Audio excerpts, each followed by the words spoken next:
Hi, listeners. Welcome to Grief Out Loud. Remember the last time you tried to talk about grief and suddenly everybody left the room? Grief Out Loud is opening up this often avoided conversation because grief is hard enough without having to go through it alone. We bring you a mix of personal stories, tips for supporting children, teens, and yourself, and interviews with professionals in the grief world. Platitude and cliche-free, we promise. Grief Out Loud is hosted by me, Jana DeCristofaro, and produced by Dougy Center, the National Grief Center for Children and Families in Portland, Oregon.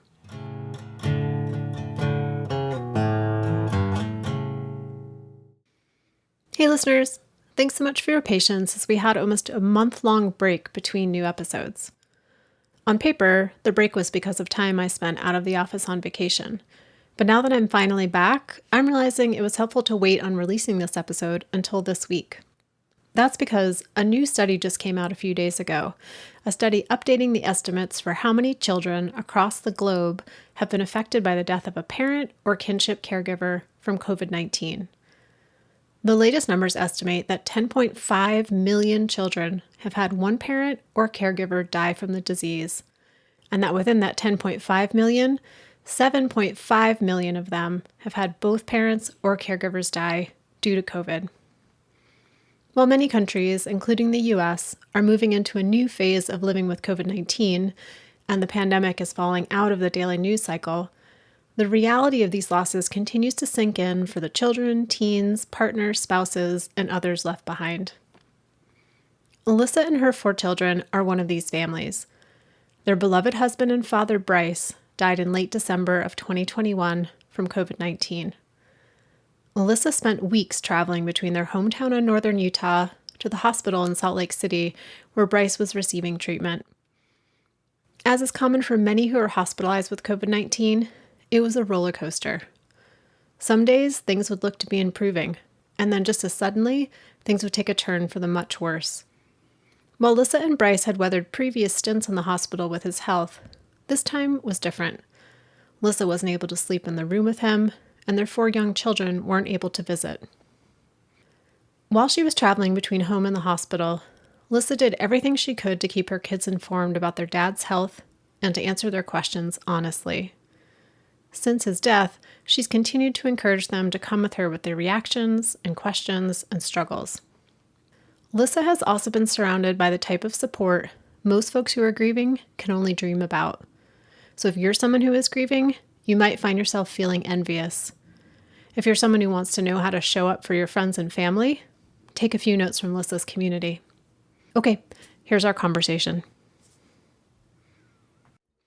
Alyssa, thank you so much for making time to be part of the show today on Grief Out Loud. I'm looking forward to our conversation.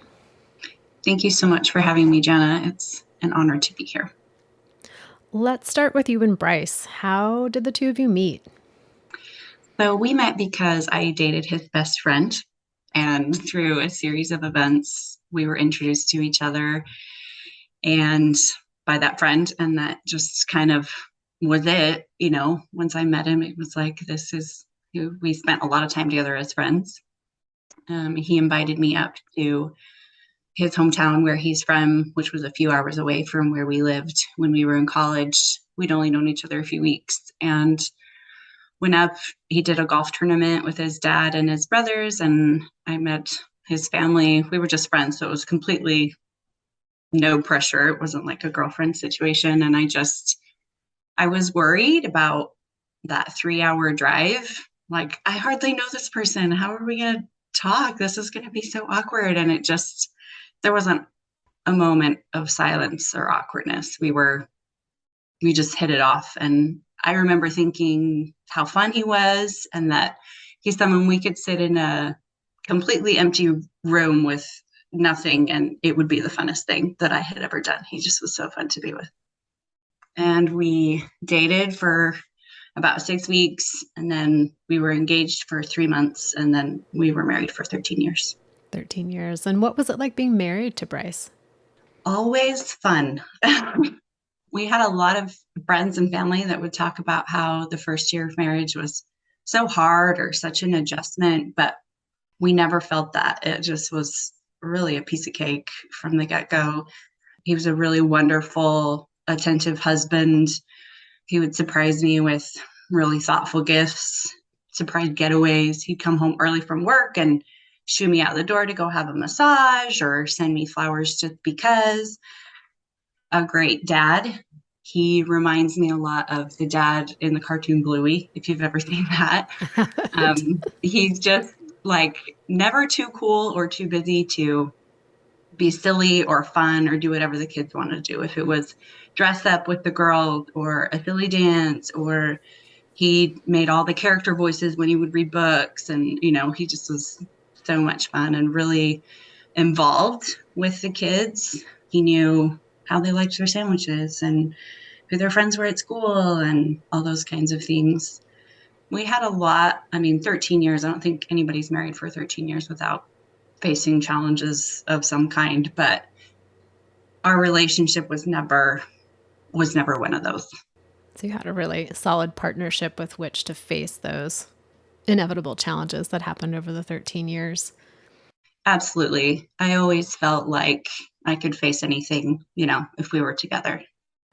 And then a challenge occurred in late 2021 that really came right into the middle of your relationship, and that Bryce was diagnosed with COVID-19.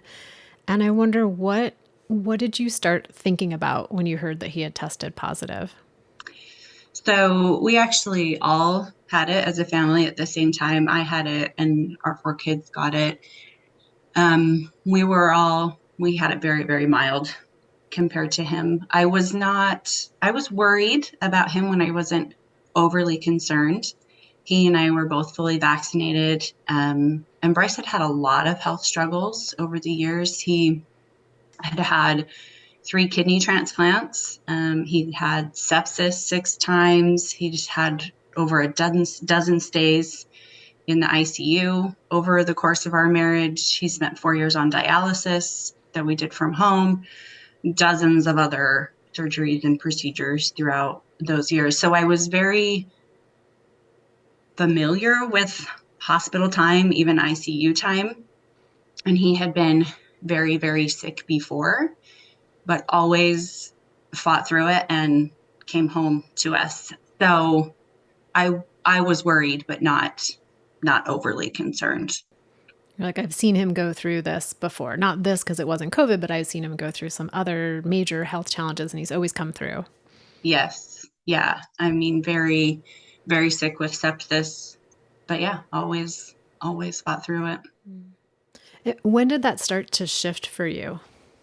There were a lot of ups and downs. I think it really shifted for me when he first went in. He was sick at home with COVID for about a week, 10 days before it got bad enough that we needed to go to the hospital. When we first went, it was just to our local hospital in our city where we were. And they have an ICU, but not a COVID ICU. And so the first 2 days he was there in the ICU. And I think it really shifted for me when they had to intubate him after 2 days. And because their hospital didn't have the ability to have a patient on a long-term vent, he was life flighted down to another hospital. And I think seeing him leave on that life flight helicopter it got more real. And this was in December of 2021, where, things were a little bit different than they were early on in 2020, where nobody else could be in the hospital and there was just no contact. What was it like when Bryce was in the hospital and, you have 4 kids, and how did you all stay connected? Could you go see him? It was very challenging. So he was in the hospital for 6 weeks total. Like I said, those first 2 days, he was local to where we were. The kids could not go visit, but I could go be with him. After he was life flighted, the hospital that they took him to was in Salt Lake City, which was about 90 miles away from where we live. What I would do, well, because I had COVID, I had to have a negative test before I could go to the hospital. And then once I entered the room, I had to wear an N95 and a surgical mask. I had to wear full personal protective equipment, so the gown and the gloves. So I would spend the weeks and go be with him down there Monday through Friday. His sister lived just a few minutes away from the hospital, so I would go home at night and stay with her and then go back to the hospital in the morning. But they had very strict visiting hours.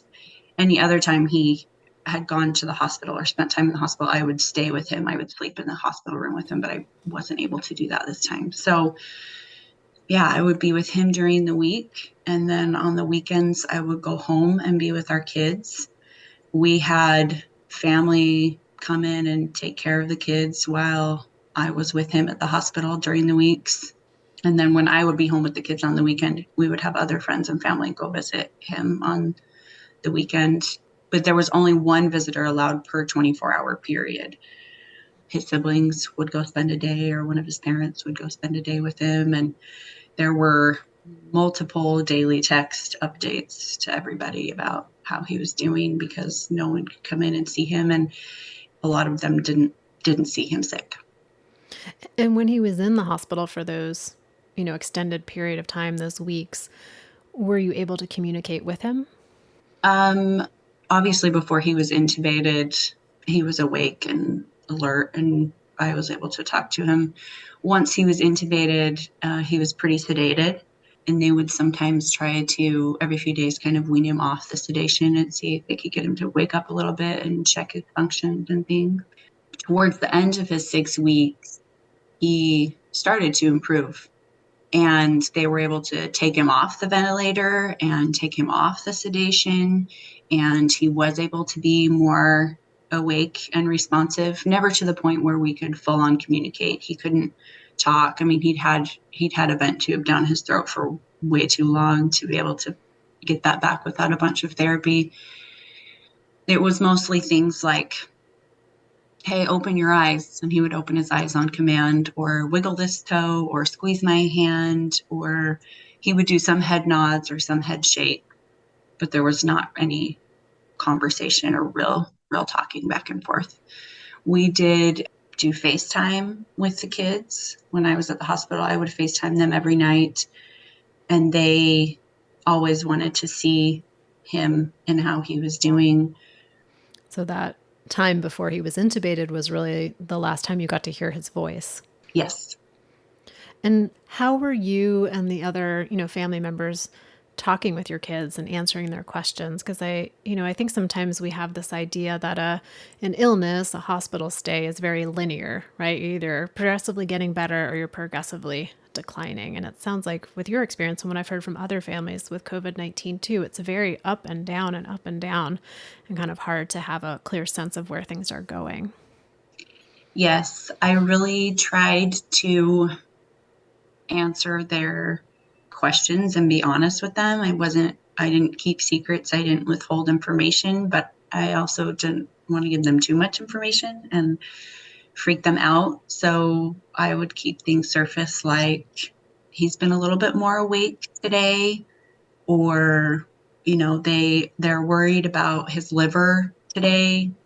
They're doing some more tests and we'll know more tomorrow, those kinds of things. I didn't get into all the nitty gritties of numbers and those kinds of things. I really went back and forth about them seeing him over FaceTime, particularly when I thought he was going to get better. I didn't want to traumatize them and have them have those images in their brain and in their memory.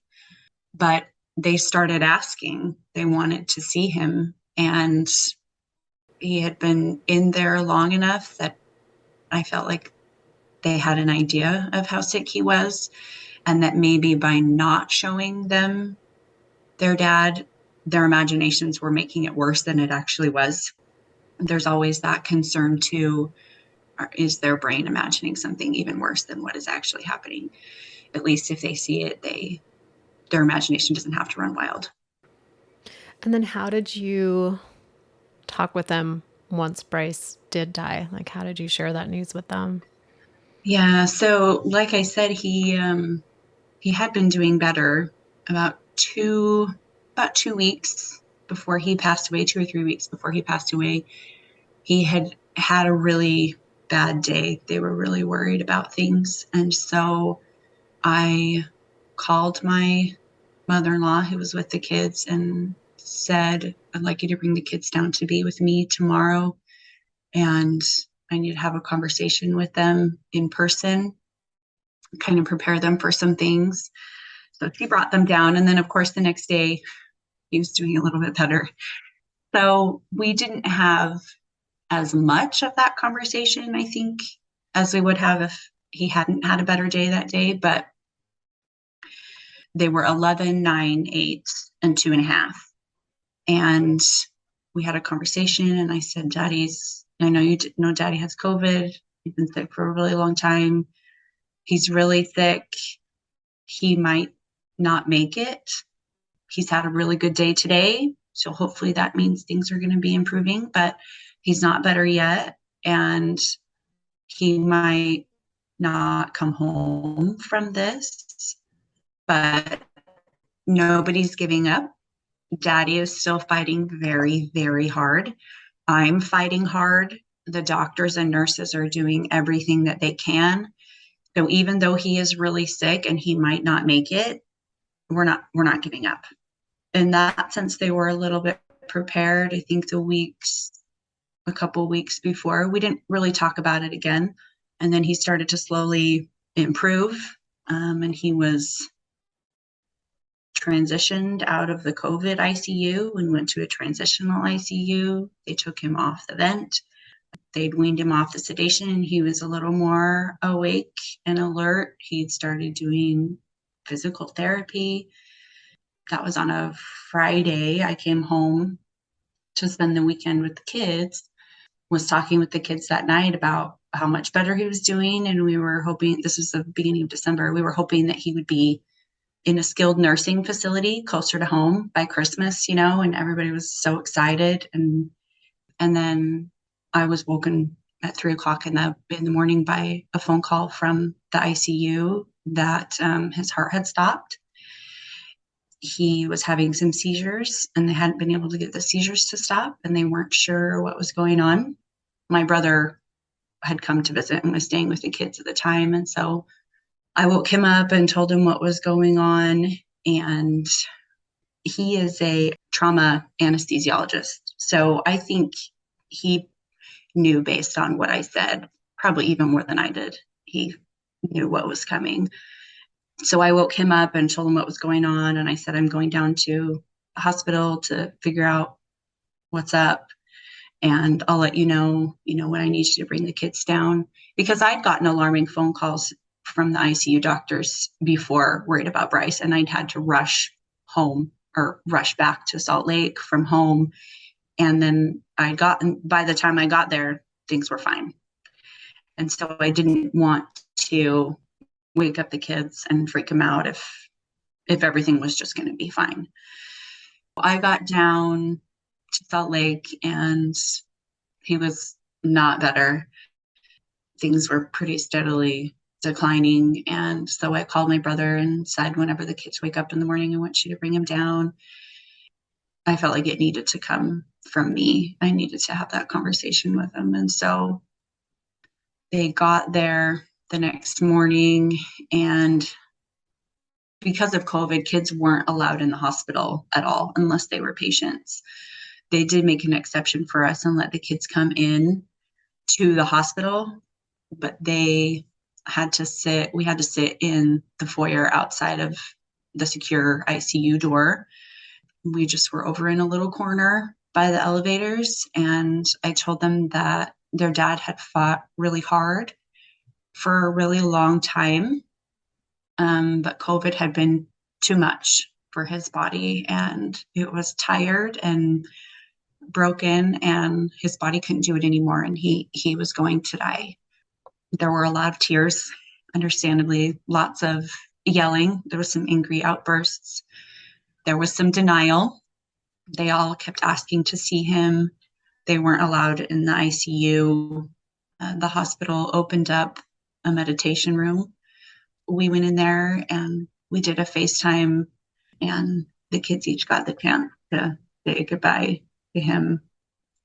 So I've Still not sure I handled it right. I think I might question that for a really long time. It's not a conversation anyone's ever really ready for, or something that a lot of people are prepared for. But I knew that I needed to talk to them about it and that it needed to come from me, because when I was a teenager, my mom passed away from stage 4 colon cancer. And that was the fact that she was going to die was not a conversation that we ever had as a family. She wasn't ready to talk about it. And I think by the time she was ready, she was too sick. Even though she'd had a long illness and we watched her decline, we weren't prepared. It was a shock. It was really important for you that your kids have the information and to have more awareness of what was happening. Absolutely. And important to me that it also came from me, because I hope, or I think it gave them the sense that we were in this together, that I wasn't afraid to talk about it. I'm not scared of their grief. We were in it together, and I didn't want them to feel isolated or like they couldn't talk to me about things. So just wondering, like, here you are as a family, you're in it together. Your beloved husband, beloved father has died and has died of COVID-19. And I know for some families, this isn't true for everyone, but for some families, COVID-19 comes with some stigma. Just wondering if that's anything that you or your kids have had to navigate. A little bit.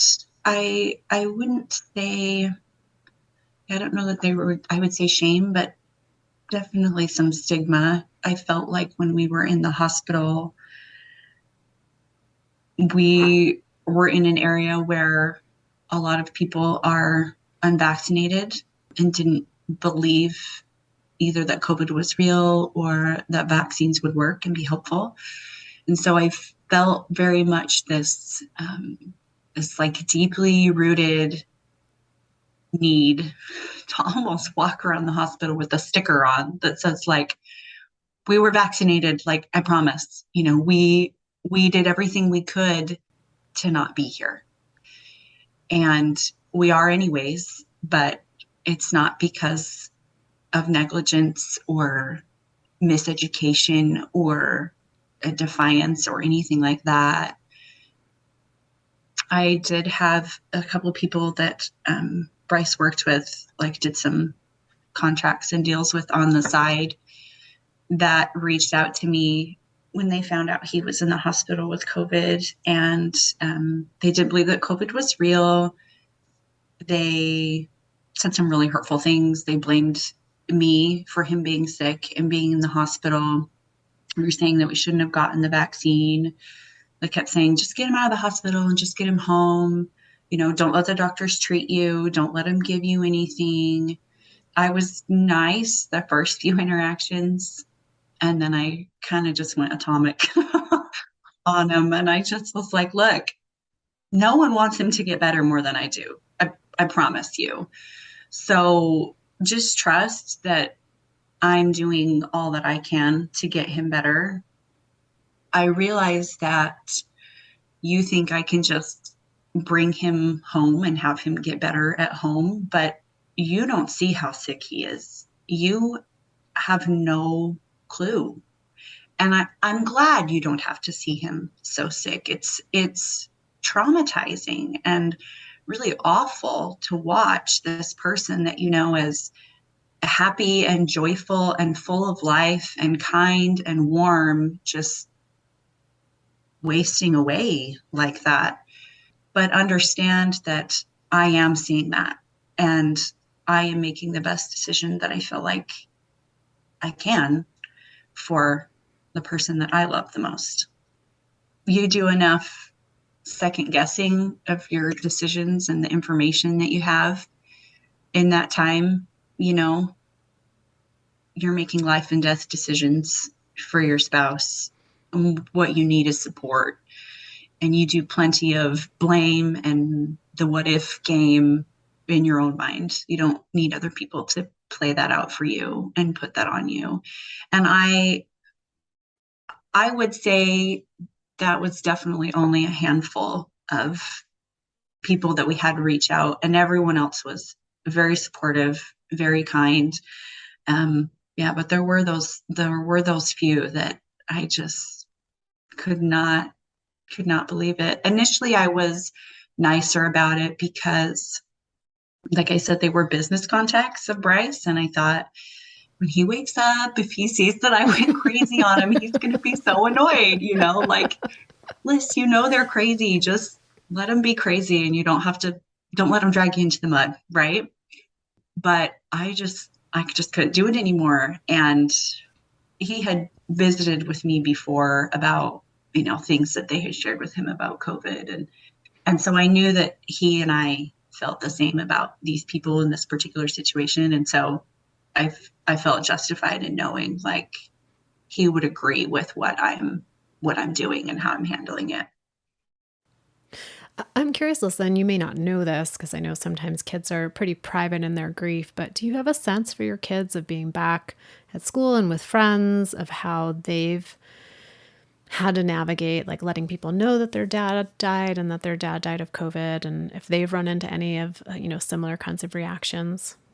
They have a little bit.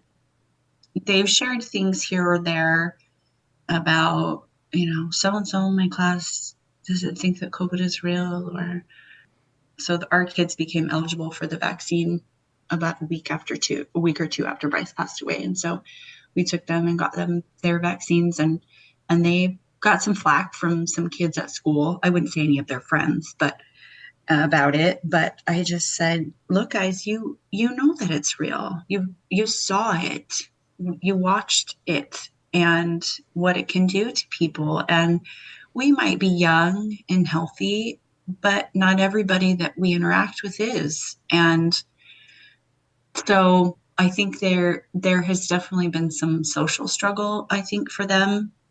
But for the most part, they've had a lot of support, and it's something that we have open conversations about at home all the time.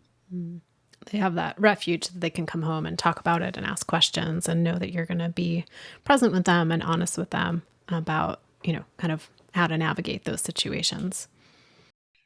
That's the hope. You've mentioned a few times that you've had some really supportive family and friends and community. What types of support have been the most helpful for you and your kids in these last few months? Gosh, we really have had so much.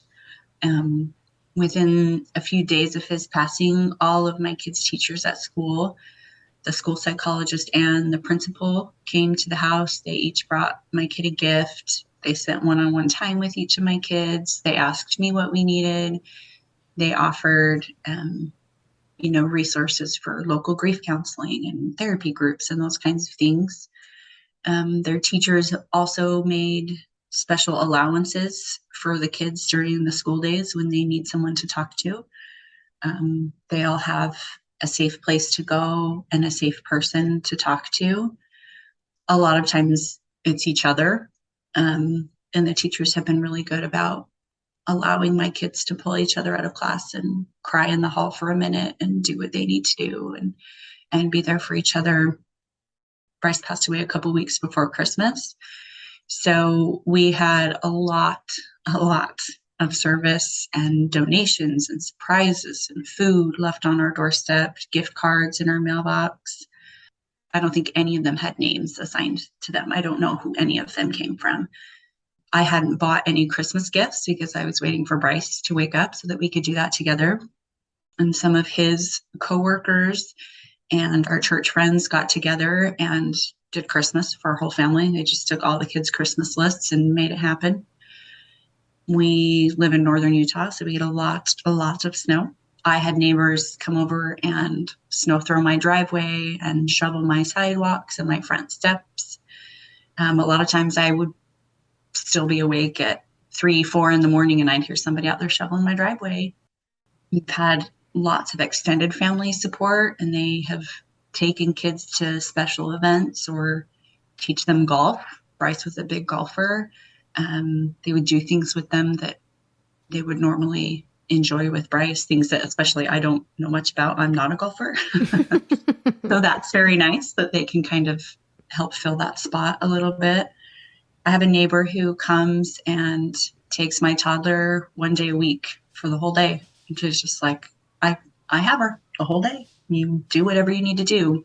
Sleep, errands, doctor's appointments, massage, I have her all day. And she doesn't miss a week. I have another friend that texts every Sunday night and she says, I know you're sitting and you're planning out your week. Where do you need me? What can I do? Do you need a meal one night? Does so-and-so need a ride somewhere? Do you need babysitting? Do you need me to clean your house? I have 3 sister-in-laws that live really close, within about 30 minutes, and they each take a weeknight, and they come and they bring dinner. They do the evening madness of dinner, showers, bedtime, clean up dinner, help with any stuff around the house, laundry, whatever else.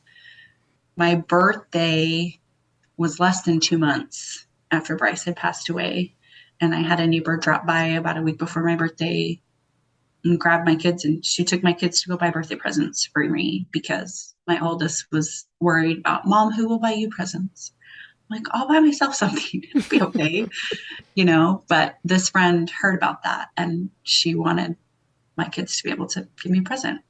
I've had other neighbors that both of my boys' birthdays fell during the time that Bryce was in the hospital, and she threw them. She did huge birthday parties. He went into the hospital about a week before Halloween, and I had planned to make homemade Halloween costumes. And of course, that did not happen. And so I reached out to a group of friends in my neighborhood, and I just said, I'm not being picky. We'll take whatever costumes you have in these size. And within 30 minutes, I had about 12 costumes on my doorstep for my kids to choose from. Alyssa, it's like your community and your family and your friends. It's like they wrote the guidebook that we would like to write of like how to support someone when their person has died. Just like people showing up in all these really tangible, consistent, available ways. It's pretty amazing. It is. It is absolutely amazing. We have had every form of support that you could imagine and then some. It's been really, really incredible. I know that probably no one is as lucky as we are in that department, and we are very lucky. And yet there's all this support, which helps there not be additional layers of challenge on top of the grief. Mm-hmm. But that type of support doesn't really take the grief away. And so wondering, like, you as a wife, as a mom, like, what has grief been like for you? What has it felt like? What has it looked like? Yeah, it's very tricky to balance my grief with my kids' grief. A lot of times my grief wants me to lay in bed all day, but my kids need me. I have to do right by them, and I have to do right by their dad. If they only have one parent left, I need to be the best one that I can be.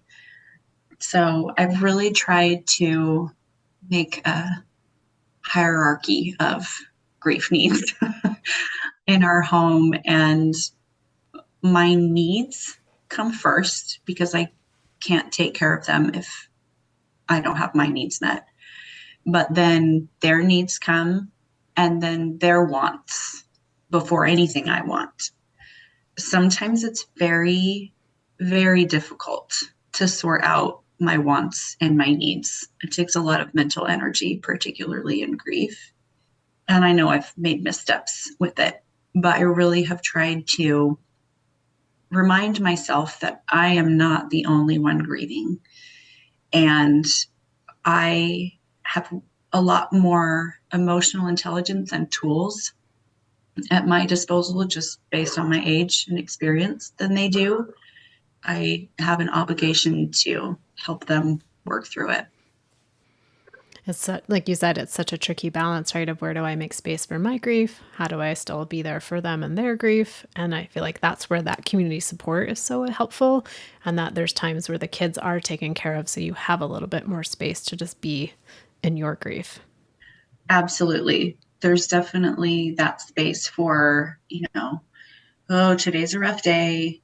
I'm going to need a little extra time to sit in my grief. I can call so and so and they'll come take my kids for a little while, and then I'll have time to just deal with what I need to deal with. Or, I need to make this phone call or handle this arrangement that is really difficult and emotional.